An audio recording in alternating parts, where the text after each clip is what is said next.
Good evening. It's not what you are that holds you back, it's what you think you're not. Think about those 15 words. First time I heard those 15 words, I thought, wow, powerful. See, I'm willing to bet that most of us in this room have forgotten what we actually are. We forget about that on a daily basis. And who can blame us? We live a life in 3 different spheres all at the same time, except most of the time we're focusing on the physical sphere. We forget that we're actually spiritual beings, as well as intellectual. We spend some time intellectually handling our challenges. Most of the time we spend most of our time focused on our physical side of life. And we forget that we are actually spiritual by nature. We're spiritual beings having a human experience. So what I want to leave with you here this evening, we had a short time to cover this subject, fantastic subject that's fascinated me for many years, is why are we actually here? Who are we? And while we're here, what can we do? How can we impact other people with the way we show up and who we're being? So just think about that sentence again. It's not what you are that holds you back, it's what you think you're not. So we walk around with these labels and we forget that we're actually always connected to source, always. If I were to ask you, where is your mind? Point to where your mind is right now. Everybody, just point to where your mind is. Everybody point to where your mind is. Now, that means you need to point to something. Don't just sit there looking at me. So people are pointing to different things. A lot of you are pointing to your head. Some of you are pointing up there. So I'm not sure where that is, up there somewhere. Some of you are pointing at me. I ask that question a lot, and most people say they point right here. And they forget what they're actually pointing to is their brain. The mind exists everywhere all at the same time. The mind is all around. It's in every single cell. The mind is everywhere. And you may have heard of something called Kirlian photography. Who's heard of Kirlian photography? Who's actually had their aura photographed? Anybody? Raise your hand. Yeah, fantastic experience, isn't it? You get a real sense of your spiritual aura. And depending on what mood you're in, what kind of state you're in, your aura will change color and it will also change size. So it'll sometimes be quite small, sometimes it'll be quite large, depending on how great you feel. And this proves beyond shadow of a doubt that we are spiritual beings. So what you want to do all the time is remember what you are and forget about what you're not. What you are is this amazing being of light. See, every single day I think you should take time, and I take time every single day just to remind myself about who I am. And what I do is I forgive myself for all the little errors that I've made. The lady who spoke up here before me, she said that it sounds cheesy, but love yourself.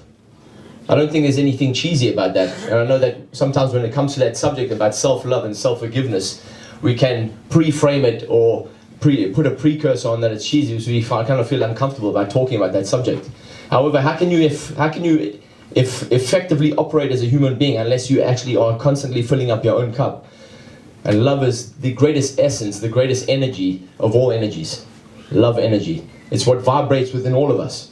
When I ask you to point to your mind, most of you point it to your head. This is your brain, and the mind is everywhere. So if you consider that the mind is an open sponge up till about the age of 7, and it's taking every single thing in, and all you do is you're looking around and absorbing everything from the people of influence in your life all around you, and then you develop your own identity and your own independency. But what happens is your programs have already been installed. So what happens is when we're adults, we're operating out of that old program, that old programming. And we forget that there's lots of little things we've given ourselves a hard time for. So a great little practice that you can do every single day to remind yourself that you're this amazing being, this connected being, this light, this being of light and connected to source at all times, is to say a couple of phrases on a regular basis. Because what it does is it releases the charge. Because everything that's ever happened to you is stored in your subconscious. Every little mistake you made is stored in your subconscious. If I were to ask each of you individually if you can remember a time when you felt a lot of pain, where you were hurt by another person, or possibly even did something where you gave yourself a hard time, I bet it wouldn't take too long before you could remember a time like that. Which means it's still stored in your subconscious. And if it's stored in your subconscious, it has a charge. It has an electrical charge, which still affects you on a daily basis. If anything like that shows up again, and anything triggers that kind of experience. So what we do is we're always walking around with this already, always listening. So we meet people who come from a different country, or we meet different races, or we meet different genders, etc. And what happens is the already always listening we have for each other shows up before we even have a conversation, because we haven't got rid of that old preframe. So a great way to get rid of it. How many of you have ever heard of Ho'opono? Everybody heard of this? How many of you don't know what that means? Who's ever heard of Huna? Huna meditation, H-U-N-A, Huna meditation from Hawaii. It's a great, powerful practice, a spiritual practice that you can practice for 2 minutes a day, every single day. And just that 2 minutes a day will have an amazing effect on your being. Because what it'll do is it will release anything from the past, anything even that's still in your subconscious that you might not even remember. Sometimes, if you've ever been for hypnotherapy, perhaps sometimes a hypnotherapist might take you back to an experience that you had forgotten about it a long, long time ago.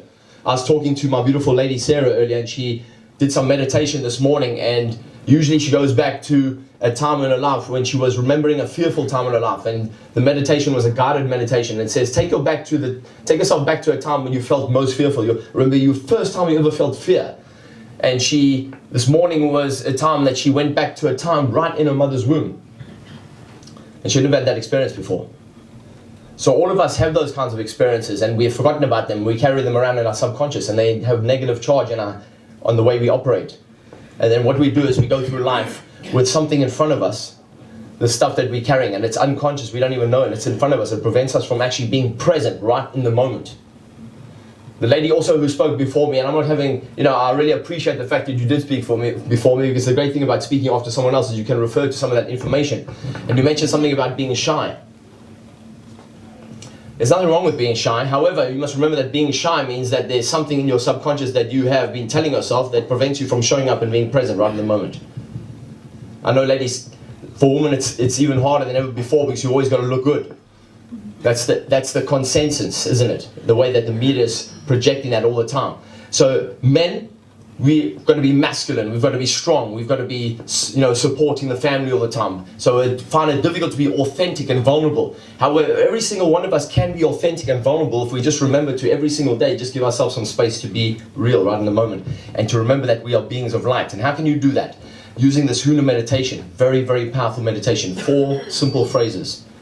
I love you, I'm sorry, please forgive me, thank you. I love you, I'm sorry, please forgive me, thank you. I love you, I'm sorry, please forgive me, thank you. And if you go home tonight and you use those 4 phrases, and you can use them with yourself, or you can use them with someone that you love, and someone you haven't seen for a long time, somebody that you've had a fallout with perhaps, a member of a family. How many of you here have someone in your family that you love, but you haven't spoken to them for a long time because something happened and you haven't completed, and there's still some energy between you, and you think about them but you don't pick up the phone? Anybody have this kind of experience in this room here? Thank you. 3 or 4 of you. Some of you perhaps, if you give it some thought, maybe there is a time that something happened between you and someone else that you loved. And it doesn't even have to happen between you and someone else you loved. It could be also between you and yourself. Something happened, you gave yourself a hard time about it. How many of you can remember a time when something happened and you gave yourself a hard time about it, and every now and again it comes up and you have this automatic way where you just go and you say the same phrase, it pops out, oh you idiot. Who's ever had this kind of experience? Every time you say that, what you do is you strengthen that charge in your subconscious, in your nervous system. You would be far better off saying, I'm sorry, I love you, please forgive me, thank you. I'm serious. Simple as that. Now, if you go away from here and you study this Huna meditation, you look it up and you research it, what you'll find is this has been around for thousands of years, literally thousands of years. Originated in Hawaii, but it's very well known now. Joe Vitale used to speak about it, or he does speak about it, and he came across it himself 25, 30 years ago. Wayne Dyer always spoke about it. It was one of his favorite practices, and it's a fantastic practice that you can do every single day. And even if you do it for 2 minutes a day, and you do it with yourself, or you do it with everybody you love, or anytime something happens and you want to get upset, you just say, oops. Instead of saying that in your mind, you say, I love you, I'm sorry, please forgive me, thank you. What you'll notice is you'll notice miracles. Because you'll notice that you'll be able to get rid of stuff very quickly. You'll release a charge. Now, this is also referred to as the law of forgiveness. When I say it's a law, it is a law because it operates like the law of gravity. It's a universal law. Nobody exists outside of it because we're all connected. And because we're spiritual beings, we all are connected to the same source. So when you say, I'm sorry, I love you, please forgive me, thank you, it has an effect on everyone else around you, even if you don't know those people. So if you want to be somebody who makes a difference, and I assume that you are because you're here, you've come to this place, this wonderful gathering called Inspired, which literally means to breathe in spirit. You've come to this gathering. I'm sure that if you already do not consider yourself a light worker, it is something that you would love to progress to. How many of you consider yourself a light worker already? Or it's something that you would love to become? Somebody who makes a difference, right? Doesn't matter, just by the way you show up. Then I encourage you to practice these 4 phrases daily with yourself and everybody you love. And anytime you see something that really winds you up or used to wind you up, just breathe, take a breath and say in your head, I'm sorry, I love you, please forgive me, thank you. Thank you very much for listening.